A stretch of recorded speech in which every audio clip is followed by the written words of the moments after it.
হৈছোঁ আৰু অন্তৰত দুখো পাইছোঁ, আঘাত পাইছোঁ যে আমাৰ এজন কংগ্ৰেছৰ নিষ্ঠাবান জ্যেষ্ঠ কংগ্ৰেছ কৰ্মী, লগতে 4বাৰকৈ বিধায়ক আৰু প্ৰাক্তন মন্ত্ৰী সন্মানীয় চুকুৰ আলী চাহেব আজি ইন্তেকাল হ'ল।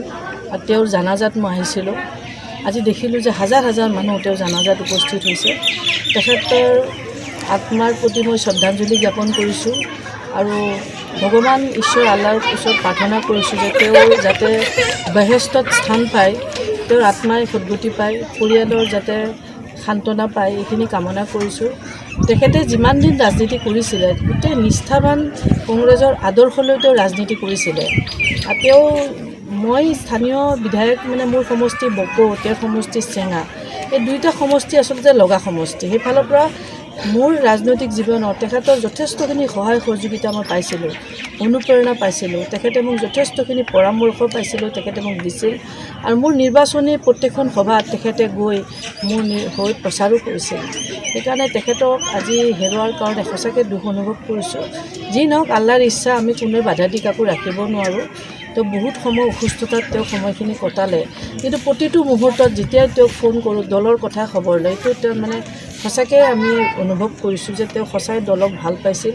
এনেকুৱা ৰাজনীতিবিদ, দলক ভাল পোৱা, নিষ্ঠাবান, সততাৰে দল কৰা আজিৰ দিনত বহুত কম আছে। মই আজিৰ দিনত এইটোৱে ক'ব বিচাৰিছোঁ, তেওঁৰ পৰিয়ালটো সমবেদনা জ্ঞাপন কৰাৰ লগতে তেওঁৰ পৰিয়ালৰ যাতে ভৱিষ্যত উজ্জ্বল হয় আৰু ৰাজনৈতিক ক্ষেত্ৰখনত তেখেতৰ পৰিয়ালৰ যাতে আমাৰ দলৰ অংশীদাৰ হৈ সদায় থাকে। আজি আমাৰ APCCৰ পৰা এটা টীম আহিছিলে, আমাৰ নিপেন ঠাকুৰীয়া প্ৰদেশ কংগ্ৰেছৰ ভাইচ প্ৰেছিডেণ্ট, তেখেতৰ নেতৃত্বত তেখেতসকল আহিছিলে, ময়ো আহিছিলোঁ তেওঁলোকৰ লগত। আজি সন্মানীয় আমাৰ প্ৰদেশ কংগ্ৰেছৰ সভাপতি গৌৰৱ গগৈ ডাঙৰীয়া, তেখেতে শিলচৰত বানপানীৰ খবৰ ল'বলৈ গৈছে আৰু সেয়ে বহুত কেইজন বিধায়কো তেওঁৰ লগত গৈছে। সন্মানীয় জাকিৰ হুছেইন চিকদাৰ আৰু আমাৰ ৱাৰ্কিং প্ৰেছিডেণ্ট তেখেতো গৈছে। আমাৰ AICC ছেক্ৰেটাৰী পৃথ্বীৰাজ সাথেজী সন্মানীয় সভাপতিৰ লগত গৈছে। তেখেতসকলৰ পৰা আমি যেতিয়া খবৰ পালোঁ যে আমি প্ৰদেশ কংগ্ৰেছৰ ফালৰ পৰা টীম এটা আহি খবৰ ল'লোঁ আৰু অনাগত দিনত আমি নিশ্চয়কৈ শ্ৰদ্ধাঞ্জলি হিচাপে নিশ্চয় কাৰ্যসূচী এটা আমি ৰাজীৱ ভৱনত ল'ব লাগিব। এইখিনি কামনা কৰিছোঁ যে ভৱিষ্যতে ৰাজনীতিক যিটো আদৰ্শ তেওঁ দেখাই থৈ গ'ল, সমাজখনক দেখাই থৈ গ'ল বা দলটোক যিখিনি পথ তেওঁ দেখুৱাই থৈ গ'ল, সেই পথেৰে যাতে আমি আগন্তুক দিনত আমি কংগ্ৰেছ কৰ্মীসকল আগবাঢ়ি যাব পাৰোঁ, এইখিনিয়ে মই কামনা কৰিছোঁ। আৰু পুনৰবাৰ তেখেতৰ আত্মাৰ সদ্গতি আৰু তেখেতক আল্লাই বেহেষ্টত ৰাখক, এইখিনি মই আজি অত্যন্ত মৰ্মাহত। কাৰণ আপোনালোক জানে যে চকুৰ আলী আহমেদ ডাঙৰীয়া এই অঞ্চলৰ এজন সুযোগ্য সন্তান আছিলে। মহাচৰতে তেখেতৰ জন্ম। 4বাৰকৈ তেখেত বিধায়ক নিৰ্বাচিত হৈছিলে চেঙা সমষ্টিৰ পৰা। দুবাৰকৈ অসমৰ মন্ত্ৰী হৈছিলে। এবাৰ তেখেতে মাৰ্কেটিঙৰ চেয়াৰমেন হৈছিলে। তেওঁ বৰপেটা জিলা কংগ্ৰেছৰ এজন অভিভাৱক হিচাপে কাম কৰিছিলে। জিলা কংগ্ৰেছৰ সভাপতি পদ অলংকৃত কৰিছিলে। তেখেত প্ৰদেশ কংগ্ৰেছৰো উপসভাপতি পদ অলংকৃত কৰিছিলে। আমি সকলোৱে তেখেতৰ নেতৃত্বত ৰাজনীতি কৰিছোঁ, সংগঠন কৰিছোঁ।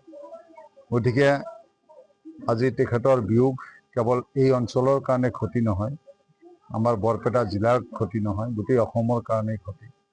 এজন সমাজ জীৱনত অত্যন্ত খুব ভাল ধৰণে অত্যন্ত চিন্তাশীলভাৱে তেখেতে কাম কৰা ব্যক্তি আছিলে। চৰাঞ্চলৰ লগতে সমষ্টিৰ চুকে কোণে তেখেতে যথেষ্ট উন্নয়নমূলক কাম কাজ কৰিবলৈ সক্ষম হৈছিলে। ৰাস্তা ঘাট, অনুষ্ঠান প্ৰতিষ্ঠান, ৰাজহুৱা কাম কাজত যথেষ্ট মনোনিৱেশ তেখেতে কৰিছিলে। আমি দেখিছিলোঁ যে বৰপেটা জিলা কংগ্ৰেছত তেখেতে খুব ভাল ধৰণে নেতৃত্ব লৈছিলে।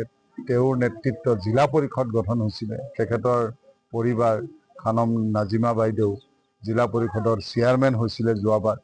গতিকে তেখেতৰ দলৰ প্ৰতি, সমাজৰ প্ৰতি অৱদান যথেষ্ট অৱদান আছে। গতিকে তেওঁৰ বিয়োগ আমাৰ কাৰণে অপূৰণীয় ক্ষতি। গতিকে আশা কৰোঁ তেখেতে দেখুৱাই যোৱা পথ আমাৰ অনুযায়ীসকলে অনুসৰণ কৰিব আৰু আমি তেখেতৰ যি আদৰ্শ, যি সহজ সৰল ব্যক্তিত্ব, যিমান ভদ্ৰ নম্ৰ ব্যৱহাৰ তেখেতে মানুহৰ লগত কৰিছিলে, সঁচাকেই তেখেতৰ এই আচৰণৰ পৰা আমি বহু কিবা শিকিবলগীয়া আছে। গতিকে অনাগত দিনত নিশ্চয় ৰাইজে তেখেতক মনত কৰিব আৰু তেখেতৰ এই বিয়োগ আমাৰ কাৰণে ডাঙৰ ক্ষতি বুলি আমি কওঁ।